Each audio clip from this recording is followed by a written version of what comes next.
Hello, everybody, and welcome back to the Bachi Boys podcast. We have a lot to talk about. It's the official Super Bowl preview episode. We have a lot to get to with that. And then the biggest NBA trade of all time happened, / the biggest sports trade of all time happened. So we got to get to that. But don't forget, the birds are in the bowl. Davis, roll that shit.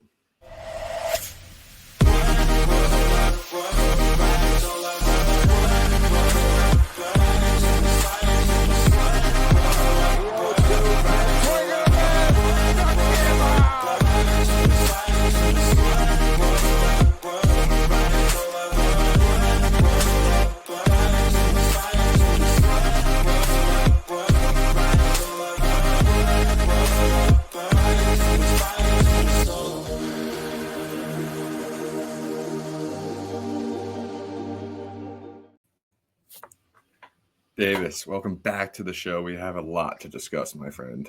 We absolutely do. It is officially Super Bowl week here. Yeah, it is officially Super Bowl week. And if anything we learned from this week is that the NBA has karma from, I would say, let's call it Christmas and all that, talking crap, all that stuff, because the NBA took over Super Bowl week in a big way, sort of. Because Absolutely. the biggest sports trade of all time occurred over the weekend, Davis? I would probably say so. I think it would be fun if maybe we listed off a few other unmemorable sports trades. But yeah, I think this is actually probably the craziest sports trade to happen somewhat in the middle of the night, which maybe unfortunately me and you were still both awake. Yeah. when this happened. And we just actually got done watching the Royal Rumble. Shout out that. But also we watched the end of the Lakers-Knicks game, and me, you, and our friend Mason were just sitting there reminiscing, being like, dang, NBA sucks. There's not a lot going on. Yada, yada, yada. The Lakers, they're doing all right, but I don't know. You leave, we're about to go to bed, and I see a notification on my phone, and I called you right away because you sent it in our group chat. And Davis, before the tweet on the screen appeared that Shams had to confirm it was real, me and you and the entire Twitter internet world thought Shams was hacked because the tweet read, Luka Doncic was traded to the Lakers? Yep. I will never forget that. I can't even remember. Was it a minute and a half? Like where it was like he's hacked. Like this is a bad trade from the hacker. Like he didn't even do a good enough job. This isn't funny. All right, let's see if it's still up. And for a second, I actually thought I told you that it was deleted for a second. Yeah, but it wasn't. It wasn't. It was real. Yep. He confirmed it with the tweet on the screen. If you're watching on YouTube, that says yes, this is real. He's a Laker. And then chaos ensued, Davis. Chaos absolutely ensued. And if you're watching on YouTube, he has had the press conference since. He has practiced with LeBron. He is wearing the jersey on the right-hand part of the screen. And I'm looking at this right now, and I still can't process that it actually happened. Yes, so agreed. Give the people a recap of the last week of this Luka Doncic stuff. Yeah, I mean, look, as expected, the Mavericks GM might as well have started to bury his, or really start digging his own grave, because I mean, people are again very reasonably throwing up in arms about this trade, especially Mavericks fans. I can't believe I'm saying this, but shout out the people of Dallas. That has to be.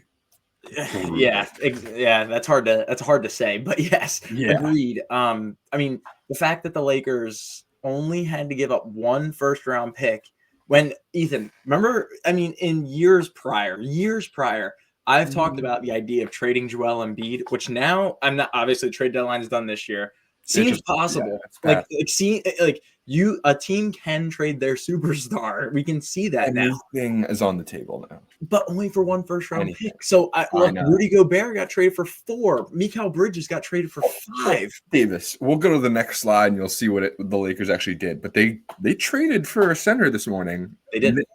What's his name? Mark Williams. Mark Williams. Yep. 7-2. They gave up more draft capital for Mark Williams than they did for Luka Doncic. I know that Anthony Davis is involved, and that's one thing I think that's getting lost in all this. Anthony Davis is a great player. He's having a great year, actually. He's a top 3 defensive player in the league right now. Him, Rudy Gobert, and then take your pick, honestly.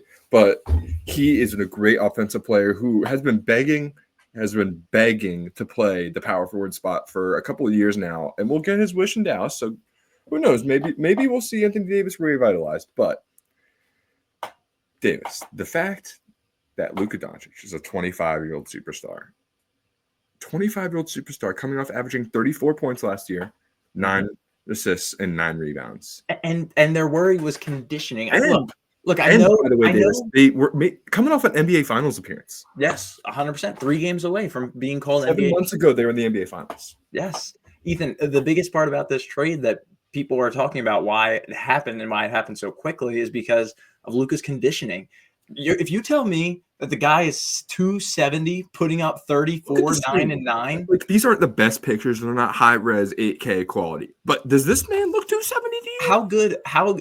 Good for him if he put on the fat suit. 6'7". He can wear it well. Good for him if he can put on the fat suit like Harden has in the past and got out of Dallas, whatever. I know, he was very upset. He denied a lot of calls from Nico, the GM over there in Dallas that night. Yeah. But look, I know, and the whole conditioning thing I know goes back to him playing not playing any defense in the past.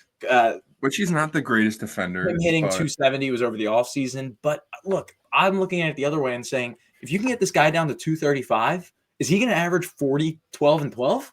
Seriously. How good is this guy? So that's the thing. Look, the Lakers have. He had a game with 70 points last year, yes. and he had a 60-point triple-double that same season.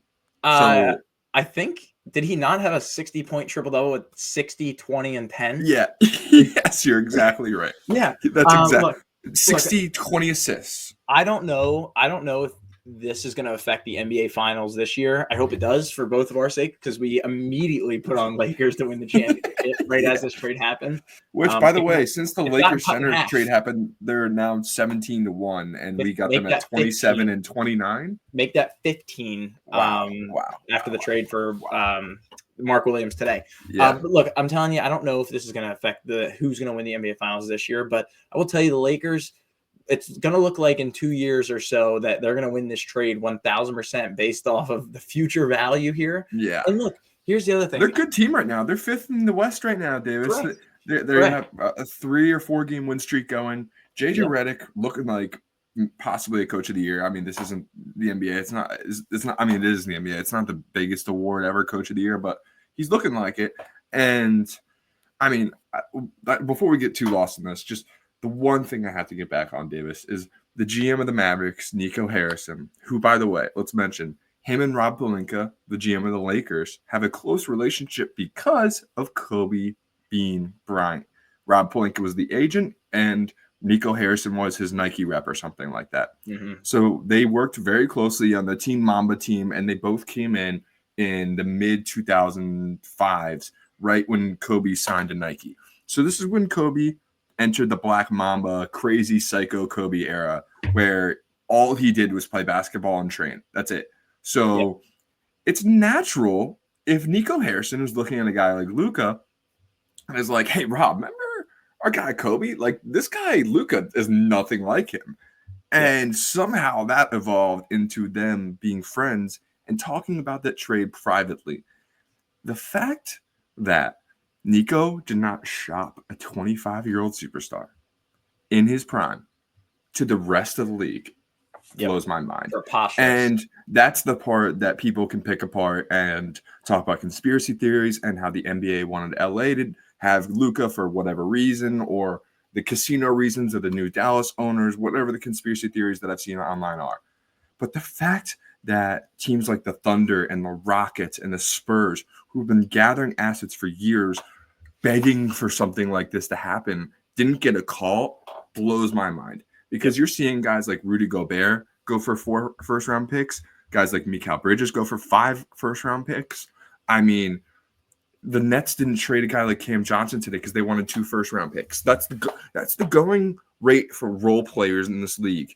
And you traded Luka Doncic for a 2029 first and Anthony Davis. You're betting on Luka Doncic not being good for the Lakers in the year 2029. That's basically what the Mavericks are doing. because not only could he also walk from free agency in 2026, like, and get a bigger deal from someone else, like the possibilities are limitless now. They have shanked him out of $100 million out of the Supermax too, which is getting a little bit lost, but who cares? The man also, bought a $15 million house reportedly, all this stuff. But the fact that GM Nico Harrison did not shop him blows my mind. And I know I just wasted a couple minutes on that, but holy crap, Davis. Yeah, I agree. I mean, look, that's why in 2K they put the little thing that says trade finder. 2K wouldn't allow it. You can shop players it's crazy. On a video game, and they won't do that in the league here. Nope. I agree. Completely preposterous. I do think that this is the craziest trade in NBA history. It is 1,000% up there in I almost said baseball, in all sports history. I mean, the only thing I was thinking is maybe like Babe Ruth getting traded to the Yankees. Like, yeah. I mean, it's like the Herschel Walker trade, but that involves a lot of picks. Ricky Williams, maybe. You can't even say that because those all involve picks. Yeah, like, this is superstar for superstar, but it's never has the NBA traded 2 All NBA players coming off of their All NBA years for each other. It's crazy. Saw a baseball comparison that it would be like trading Bryce Harper for Ronald Acuna, and I'm like, I actually kind of agree. Like that is I would actually say that possibly could be right, but there's a lot more trades. Davis, right? There's a lot more trades to get into. Ethan. Yeah. So let's do that. Let's do that real quick. We already mentioned the Lakers getting Mark Williams, but they gave up 2 first rounds. One's protected in a pick swap, but still, they did anyway. But let's go to the other ones. De'Aaron Fox got traded to the Spurs, Davis, and he's actually made his debut since they beat the Hawks last night. He played pretty well. I watched it. I'm getting back in my NBA phase. I can't lie. It revitalized the juices a little bit. I agree. Yeah, it got me going. But what do you think about De'Aaron Fox on the Spurs? Like, everyone's talking about Luka. This trade's it's not this year. It's the years to come. But we'll see about that. But this is truly the years to come trade where him and Wemby could be a quite the duo, Davis. I agree. I think out of all of these trades that we're seeing on screen, including the Luka one, not including the Luka trade, this could have the most future implications just because you're pairing an amazing all-star caliber young guard in De'Aaron Fox with possibly the greatest unicorn in basketball history in Victor Wembanyama. Who's having a great year. Wemby's having a fantastic year. People are not watching him. I would actually, not in a bad way, I give him props. It actually might be a down year for him when he looks back at it because his team around him has not been very helpful. I mean, they signed Chris Paul this year just to basically dish him the ball. And he can't average 10 points to save his life right now. No, he's averaging like 4 points and 8 assists. So I think playing like 30 minutes a night. I think that this trade is going to be huge for the future of the league just because of Victor Wembanyama. Have you watched Stephon Castle on the Spurs too? Yes, I have. He can jump out the gym. It's crazy. The Spurs are a kind of a fun team. They were on ESPN probably for the last time this season last night. So if you're ever able to watch them. They're a fun team, especially Wemby. My God, it is crazy watching a 7'6" guy get the ball and jab, but the ball's like up here above everyone's head, and he just shoots it above everybody who's double teamed at the same time. It's wild. It's really mind-bending stuff. But before we get to these other little ones, Jimmy Butler traded to the Warriors last night. So the reason we really haven't done a podcast since the Luka trade, which we probably should have, but we were waiting because I don't know if you guys follow us on Instagram. Make sure you're following us on Instagram at Bachi Boys. Make sure you do that because for a second, Davis, it looked like KD was headed to the Warriors in a trade that would have put Butler in Phoenix. But at the last second, it looked like KD said no, and he did not want any part of the Warriors. And it ended up being Jimmy Buckets that headed there, and he also signed an extension, which is really just like a 1-year deal for him to get money next year. But that stuff kind of went under the wire that KD almost reunited in Golden State for a second. Yeah, it came out that he didn't, as you said, not only did he not want to get traded, he did not want to go to Golden State. It sounds like there's a lot of friction in the Suns locker room right now after all that. But I want to throw it out there right now. I think that this trade for the Warriors is a complete disaster. I think that they are trying to hold on to any type of dynasty that they used to have. I think that this trade could crumble in their faces. I'm not telling you that the package the Heat got back was Yeah. amazing. They got Andrew Wiggins, sorry, Andrew Wiggins, and a first round pick, and I think another player. But look, I think that the Warriors they're just trying to hold on, and they should have done what the Bulls did with the last dance, as in you don't have to shop around Steph Curry, but I just think it's time to almost give up on it. I would say, this is not your Klay Thompson. Klay Thompson was a perfect sidekick to, Batman and Robin. Yeah, he was fading quickly. They had to do what they had to do there. But this Warriors team has shown their issues the last 2 years, and I don't think that this trade will help them out in the future, especially giving a 35-year-old guard this type of money. Yeah, and who knows why KD actually didn't want to go back, but I heard some reports that's probably linked to Draymond, and if I was the Warriors, I would have tried to just send the trade through Draymond for KD involved, get Draymond out of there, bring in KD. But the Warriors did what they had to do. I kind of agree. I don't think it's going to be the best trade, especially Jimmy Butler coming off this dramatic exit out of Miami when Miami never has dramatic exits. Actually, they never do. Yeah. So, I think Jimmy's a great player though, and I will say, the power of this to explode in our faces is massive because of Jimmy Butler, 2 years ago being in the NBA Finals. He has shown when he gets in the playoffs, he's a completely different player. His playoff averages are 10 times better than his regular season averages all time. The guy is a monster. And straight up, if him and Steph Curry get in a playoff matchup with, I don't know, let's say the Nuggets, or I don't know, one of these Memphis or Houston, these young Western Conference teams that are talented, they're just going to get outclassed by veterans like these two. And we could see that, but, they'd have to, get past, an 8 or 7 seed at that point. We'll see. Right. But yeah, we'll see. I think we'll see matchup wise when it comes. Yeah, it's all about matchups. You know that. Yeah. For sure. And then these other two, Kuzma for Middleton. I just wanted to throw that on there. Poor Chris Middleton, just getting dealt for Kyle Kuzma in his worst year in the NBA. I know. Yeah. Going to oblivion in Washington. That sucks. Yeah. This is a tough trade. This is two former All-Star-ish caliber players dwindling, getting traded just to probably see if we can really just so Milwaukee can maybe have a little spark here, just to try to get back on top of the East. And then the Knicks and the Celtics and the Cavs are all playing really well. So Milwaukee hasn't been in this position the last few years where they're kind of middle of the pack. But I don't think this trade's going to work out very well for them. This is, without a doubt, Kyle Kuzma's worst year in the league when it comes to efficiency-wise. And look, Chris Middleton couldn't stay on the court health-wise, but we'll see. You never know when you have Giannis. That's the type of uniform stuff with teams in the NBA. I totally agree, and I wanted to add Bleacher Report's graphic that said this is the new big three, but I couldn't fit it. But not everyone's a big three. Kyle Kuzma is the epitome of not a big three guy. Let's get that crap out of here. And then Brandon Ingram to the Raptors. You told me this when we were on the phone this morning. I didn't even see it. It happened in the dead middle of the night. This is the same thing as Kyle Kuzma. Poor Brandon Ingram. He's kind of fallen off a cliff. The Pelicans been terrible this year. He was an all-star 2 years ago, balling out of his mind. And now he's traded to the Raptors in the middle of the night, and nobody really cares. So this is actually a trade I think I could see for future reasons. We'll see. Yeah, him and Scottie Barnes could be a nice duo. Yeah, I agree, and they're going to have they're going to have a solid pick this coming year. And I'm not saying watch out for Toronto, but I would say I think that they can definitely be a team on the up starting next year with those two. I hate seeing them in the playoffs, and this adds to that factor. Well, we all know why we hate seeing Toronto in the playoffs. Yeah. Let's not unearth more things. All right, but it was a crazy trade deadline. Also, Zach LaVine went to the Kings, reunited with DeMar DeRozan. Who cares?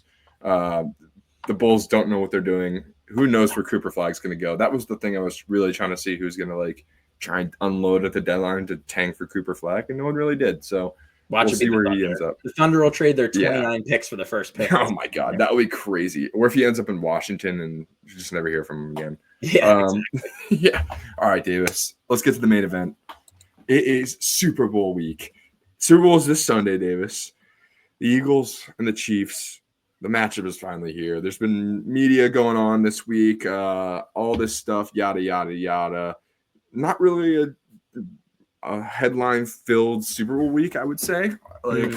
nothing really happened. I saw Travis Kelce get asked by the media that he was they were like, if you could ask us one question, what would it be? And he was like, yeah, why do you guys keep bringing up the refs thing? And honestly, it's a great question. I don't know why the media is leading into it. It's very weird. But other than that, Davis, what's your been takeaway of this Super Bowl lead up? I mean, I try to stick to the facts or what, you know what I mean? Like I can only, my mind has thought about the Super Bowl for the last 9 days. And I'm very close to being done thinking about it. And I'm not saying that as in I'm like not excited to watch the game. There's just not much more to think about. Every scenario has popped into my head. We can get into a little bit more about the game, what has popped into my head, but I think the biggest news is that Jalen Carter has been sick the last 2 days. Yeah, I was going to bring that up. Practice. I know a lot of people are coming out and saying flu game. We'll see. I think he'll be totally fine. Look, it's the last game of the year, and then you get a lot of time off. Like, yeah, I mean, why do we? What are we doing in practice? You know what I mean? Like, seriously, what are we doing in practice this week that really needs Jalen Carter to be there? As long as he's there, 100%, he's feeling good.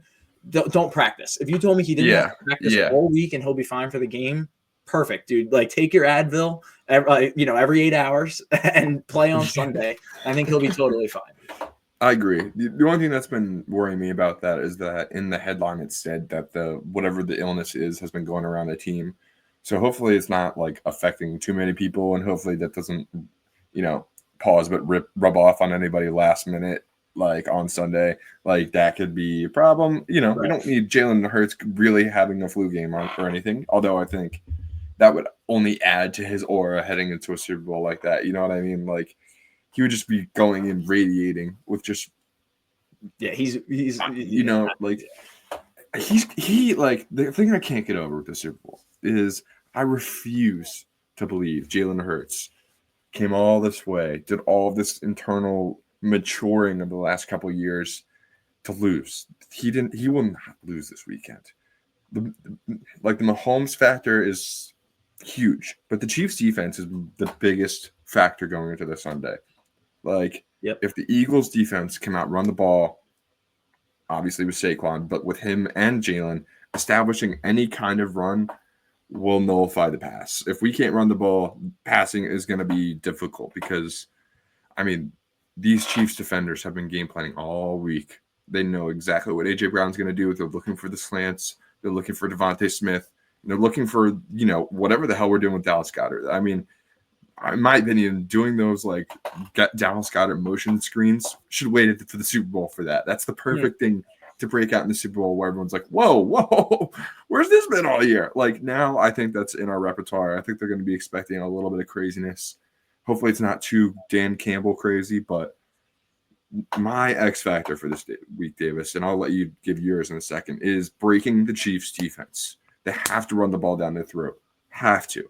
Because the Eagles are a multi-dimensional offense, and if we can't get one of them to work, then everything else doesn't work. And I know that sounds probably very cliche, but this offense is an engine. And if you don't kickstart it early, it takes forever for it to, get cold started. It's an engine in the middle of January, and you need to warm that car up 15 minutes before, where you're trying to get to where you're trying to go. You know what I'm saying? That's the nicest part about getting remote start on the 2024 Hyundai Elantra SEL. Look, I think my X factor, and I agree with you with the defense of the Chiefs. They're bottom of the league, actually. Not bottom of the league, bottom half of the league, barely, when it comes to defense against the run. And that might not sound playoff. That might not sound terrible, but when it comes to teams in the Super Bowl, you're not usually seeing anything under than a bottom, a top 10 team in any type of stat. So that is very exploitable in my opinion. But I'll go on the playoffs. I'll go on the flip side actually and say my X factor is going to be Vic Fangio. You have to stop Patrick Mahomes. I can't give it to one person on the defense because if you give the X factor to one person on the defense, it leaves someone else vulnerable. So I want to give it to Vic Fangio and say, hey, look, keep playing the same type of defense you've been playing all year. It's been working. Rush your front four, which is the best in football, without a doubt this year. Might be getting an extra rusher this week. We'll see. Shout out PG. And get to the quarterback, disrupt Yeah. Patrick Mahomes. I've seen all these stats about how he's already, he's actually in the playoffs in his career. He's had to go down and score. He was losing with like 2 minutes left in the game or whatever, 7 times in his career, and he's scored on all 7 times he's had to. Yes. I mean, some insane stats like that are just that Tom Brady couldn't even reach. I mean, I think Tom Brady was like 8 for 19 in scenarios like that. Mm-hmm. I mean, they've won 17 straight one-score games. They are.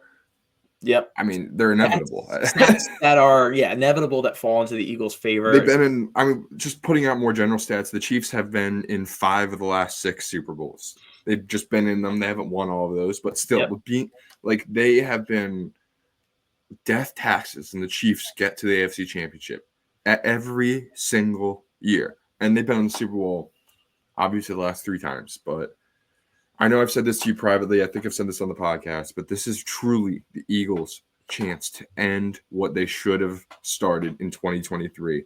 This is their time. They have the defense for it. This past defense, Davis, I want to talk about this for a second. They have been lights out all year. Quinyon Mitchell is so good, actually, that a reporter asked him what it was like when the Eagles were in the Super Bowl last time, because he thought Quinyon was a veteran player, and Quinyon had to be like, I'm actually a rookie. This is my first year. Yeah. And the guy was like, oh, my bad. Quinyon is that good. And then, I'm not the biggest fan of CJ just because CJ because he talks his head off more than almost any other player. He should be in the NBA. He reminds me of Pat Bev. Like, he truly is the Pat Bev of the NFL. You need that guy. I think 100%. 100%. That's exactly what I was going to say. We need him. And when we didn't have him last year, can't argue with the facts. The defense was not the same. Obviously, he does different things. He's a nickel corner. He can play safety very well. He's a multi-dimensional guy. But like you said, Davis, he's a glue guy. We need that kind of toughness on this defense. And I think it's really added it because Reed Blankenship's been everywhere. I mean, you see even guys like Sidney Brown kicking ass on the special teams. Like, I love the energy that Cooper DeJean brings. But at the end of the day, Davis, this is going to come down to our guy, big play Slay. And I think he's the Eagles' defense X factor for this game. We need this one last game for Darius Slay because what got buried in the NFC Championship hype is that was probably Darius Slay's last game at the Link. He's probably going to have to move on from the Eagles this year because I think he probably wants a little bit more money, and the Eagles are probably going to give Cooper DeJean a good look next year. We'll see. But Darius Slay, I would love to see an awesome game from him. Seriously. I absolutely agree. Again, I totally agree. Defense in this game, in my opinion, is going to be huge, especially on both sides of the ball because of how dominant both offenses have been. And you can say the Chiefs' offense hasn't been super dominant this year, but it's a Super Bowl. They're dominant. Like, you know what I mean? You can talk about stats all you want, but stats don't predict the future. You know what I mean? They can give you better probabilities on what could happen, but the Chiefs are in the Super Bowl, and this is Andy Reid's time to shine. I completely agree. This is a battle. And statistically, this was Mahomes' worst year, and which like regular season wise, and this defense carried them the entire way after they lost their star receiver Rashee Rice. Hollywood Brown basically didn't play until the last 2 weeks of the year. Like, man, Mahomes didn't have a phenomenal year, but he got here. And I mean, also the Chiefs just like keep adding players, like guys like George Karlaftis, who they drafted like 2 years ago, first round, and they're like, I kind of forgot about him. He has a chance to be like the Chiefs like all-time postseason sack leader already. Like the guy, like they just keep adding guys. It's very freaking annoying for sure. And then what we also have to watch out for, and the nice thing about the Super Bowl being 2 weeks is the Eagles' injuries. Landon Dickerson and Cam Jurgens look like they're both good to go, I think. I think Cam Jurgens is saying he's playing no matter what. The only thing that we have to worry about is Landon Dickerson. I think he said that he's expected to play, but I think he's probably way more injured of the two. Mm-hmm. And Davis, the guy that people don't give him enough credit for, Chris Mother Crap and Jones. I don't want to throw F-bombs this early in the pod, but Chris Jones is so freaking good. This is like Fletcher Cox in his prime, kind of good. We've seen this kind of guy before. He could ruin Landon Dickerson's day real quick. For sure. Everything that trust me, this is all going through my mind. And my only response I just want to get this out. My only response back to myself when I think about all this type of stuff is the Eagles built their offensive line for this game. This is exactly what they did. Fair enough. They did not build this offensive line to play the Carolina Panthers in a 4-point win in week 15. You know, like they built this line, the heaviest offensive line in NFL history, to beat this Chiefs team, and get to the Super Bowl and get their second Lombardi trophy, to consider themselves one of the most legendary franchises in the NFL. I think that everything that we can say about the Chiefs or the Eagles can get flipped backwards on the other side. So that's why, I think the Eagles are going to win. I unbiasedly think the Eagles are going to win. I agree. I also unbiasedly think the Eagles should be favored, but that does not take into account that we're playing against Patrick Mahomes. Like, this is like playing the Chiefs Tom have Brady. Earned respect of this being is like favored. Playing Tom Brady and Bill Belichick. Yes, it really is. And people need to get that in their minds, and I think a lot of people do. There's a lot of. Not forget 2017. We took them down in a year that Tom Brady had arguably his best Super Bowl performance. He had 500 yards in that game. We beat him.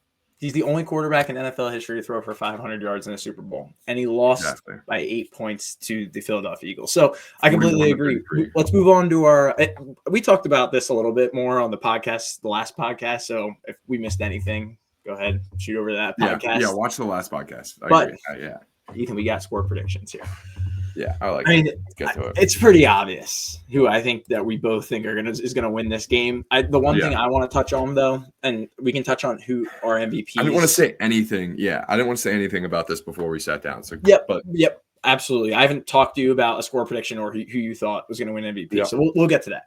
I quickly want to talk about our score. The amount of scoring that's going to be done. I have the Eagles winning by 10 points. You have the Eagles winning by 3. I thought I threw this out there last time as a joke that Patrick Mahomes has only lost like 4 one-score games in his entire career, or two score games in his career. He's only lost 4 two-score games in his career. Mm-hmm. And I think you laughed at that in the last podcast. And you're actually taking the Eagles to win by 2 scores. I am, absolutely, because I do not see a way how this streak of 1 score winning ends. Wow. Okay. I'm going to be honest. I will tell you right now, I think there are 2 ways this game goes down. It's either the Chiefs have the ball with 2 minutes left, down by 2, or down by 4, or the Eagles win in not blowout fashion, but in comfortable fashion with the 2-minute warning hitting. I'm taking the flip side of things and saying I think that we win in 2-score fashion, and 2-minute warning pops up and we get the ball back because the Chiefs don't turn the ball over on downs around the 50. They did last game, I think. And we kneel it out. I will tell you, we kneel the ball. We kneel the ball out to win the game. That is my take on the Super Bowl. Oh my God. I would love for the Super Bowl to end in victory formation. I would. I really would. But I almost threw this on the graphic, but I didn't find a way to. I didn't want to, it looks good enough. I didn't want to do that. I think there's a chance this might end in overtime, Davis. Very possible. And like the last Super Bowl ended in overtime. Sorry. Mm-hmm. I don't know if the last time 2 Super Bowls ended in overtime back to back, but that would be probably some kind of record. There's only been 2 Super Bowls that have ever gone to overtime. Yeah, that's got to be. Yeah, anyway. But like, I really think this game is going to be close. And if we're going to slay the Giants going for history, it's going to be a historic game. There's no ifs, ands, and buts about it. That's the one thing I've come down to. This game is not going to be pretty at the end. It's going to be ugly. I think we could see turnovers on both sides. So that's my prediction. So if you see 1 turnover early, maybe it's Jalen Hurts, maybe it's not. Take a deep breath, you guys. It's a long, long game. Mm-hmm. It might be long enough that I think it might go to 5 quarters with a 5th overtime period. And I see it ending, and I don't know if we score first and get the field goal or we do it to end the time. I don't know. I think the Eagles win by 3. This is going to be a nail biter no matter how you spin it. The Eagles are winning this game, but I mean, look at every single Chiefs playoff game ever. They don't end in 2 scores. I would love your prediction to be correct, and I would love Jalen Hurts to have 5 touchdowns, and he's the easy MVP. But it smells like Saquon Barkley gets like 99 rushing yards and like 3 touchdowns. Okay, you know what I mean. So I was just gonna ask, where's your MVP Saquon stat line? I think he gets over like 100 scrimmage yards, and that's probably my lock, 100 scrimmage yards. But I think the Chiefs are going to do a somewhat good job. Like, I would love to see an early Saquon break. So if he breaks one early, I don't give a crap about my predictions. But I don't. I hope I'm right about this, but I think the Chiefs are going to do a good job. And there's going to be a couple, like Saquon might get a nice 20 to 30 yard boost one time or two, but like I'm seeing 3 touchdowns, but a little bit low on the yardage, which is crazy that we're talking like 99, 100 is low for Saquon, because I mean, he was just averaging like 150 a game. Right. You know, 100%.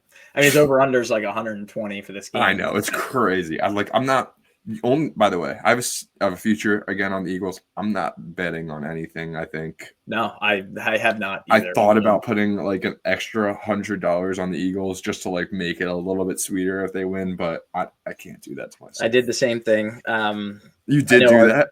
No, I was thinking. Sorry. I was thinking the same thing. Oh, okay. Yeah, I know we both have those Super Bowl futures that were holding nice, tight and pretty too. But on the flip side of things, I'm going with Jalen Hurts. You know, he had 3 rushing touchdowns in the Super Bowl that we played against the Chiefs 2 years ago. He probably, and without a doubt, would have been the MVP if we won that game. You sure would have, yeah. But that was his best NFL game. This is a game. I agree with you. I don't think they're gonna. I don't think we're going to look back and say, wow, they did a great job on Saquon. He only had 55 yards or 60 yards. Like, I agree. I think he can 100% put up 80 or 90, which is very good. You know, in comparison to the last few games, that's low for him. But, you know, I think he's going to be a factor in this game without a doubt. He's going to be an X factor. But I see Hurts being a contributor to all 3 of the touchdowns that the Eagles score in my 27-17 prediction, whether that be 2 in the air and 1 on the ground, which I wouldn't be shocked about, because I think that we're going to utilize A.J. Brown a lot. He's actually someone that I would take a look at for MVP odds. I didn't put him on here because that's a long shot. He's like 50-1, I think. But I would not be shocked in seeing Jalen Hurts throwing for 230, 2 touchdowns, and getting a nice little tush push to give us that 2-score lead in the fourth quarter. This is, I don't know. I've been thinking about it.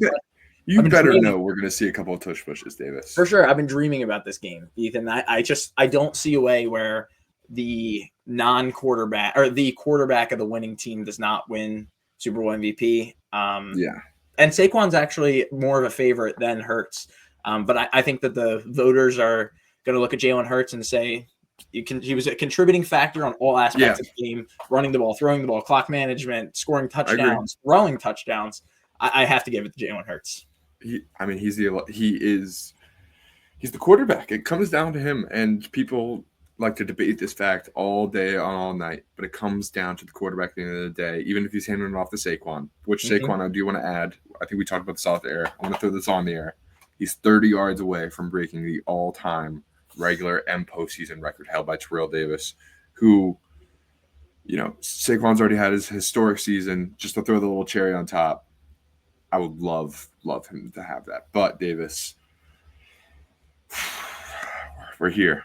Deep breaths. There's not much more to talk about. There's not much more to think about. Like, you can listen to WIP the next couple of days, because it is time to blank slate the brains and just think about the birds. That's all you need to think about. Wear your birds gear on Friday. You're going to be listening to this on Friday, but wear it out on Friday night. Make sure you're wearing it on Saturday. Make sure you're thinking about the birds Friday and Saturday night before you go to bed, so that you're dreaming about the birds. Make sure that, you know, you maybe make sure you're not like eating any birds, though. I think that's bad karma, Davis. What do you think? I don't mind it. No hamburgers. Okay. No hamburgers though. And that's Andy Reid's favorite. Doesn't he like cheeseburgers? Okay. All right, fair. No cheeseburgers. Okay, no, I'm having Italian tonight. I thought it was maybe. All right, cool. All right, I thought it was maybe. My dad said order, and I had to check. All right, we're good. All right. That was close. No hamburgers. I like it. Make sure you're not wearing any red the rest of the weekend. All that stuff. Yeah, Davis, where are you watching? It's most important. Watching on 16th and Broad Street in the city. Just giving out your address. I appreciate that. It's not my address. It's not even an address. It's just across street. But yeah, close. There. Yeah, close. There you go. Nice. Where are you here. watching? Let's go. I'm watching here. We're all right. Home base, baby. Let's go. Right. I like it. Hopefully my dog doesn't run away this time. Let's go. Yeah. If you know, you know. Yeah, if you know, you know. All right, Davis. I'm really anxious. I just like. We'll be good. We'll be good. We'll be good. We'll be good. Make sure you tune in next week because we will definitely be doing a recap no matter what happens. Maybe later, depends on what happens with the game. But we're back. We're back to doing our regular scheduled programming. By the way, it's middle of February. It's a little late Super Bowl, so March is around the corner. Don't forget, people. We will get you excited for college basketball. The Bachi was here. Make sure you follow us on Instagram. We're posting more. I know we do other stuff, but make sure you're just following us on Instagram. We love you guys. Like, subscribe, share, all that stuff. Davis, roll that outro.